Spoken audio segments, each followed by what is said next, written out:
Think about how you're a historian in your daily life.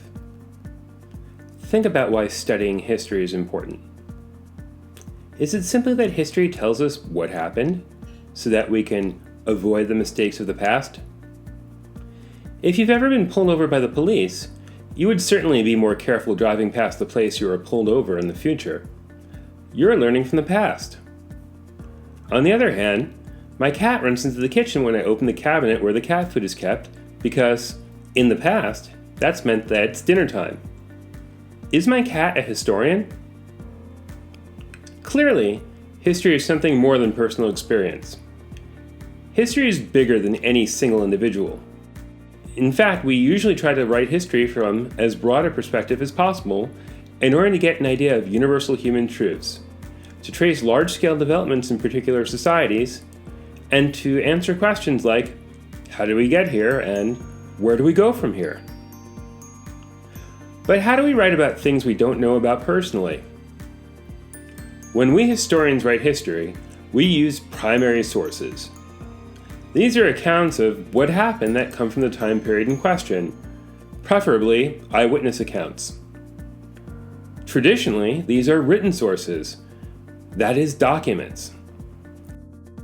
If you think hard about it, you'll realize that there are some problems with this.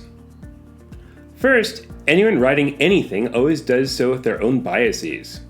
For this reason, we must interpret primary sources carefully.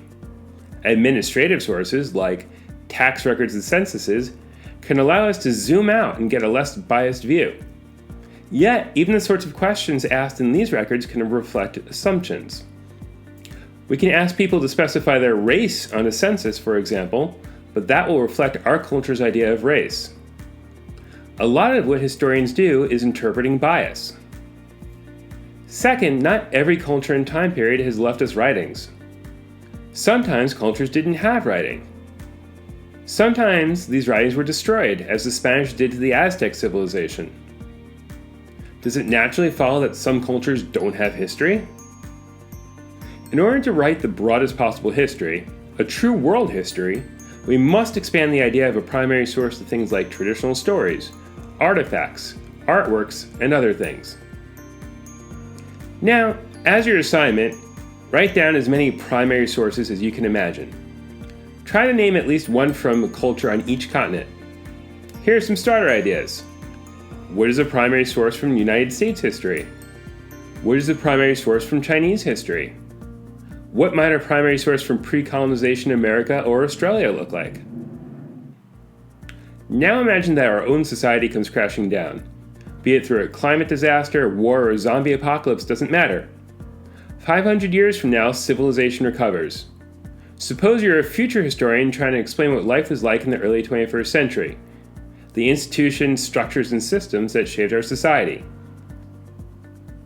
Think about these questions. Where did people live? How did they work? What were their lives like? What sources will you use to reconstruct what life was like in your city, town, or country?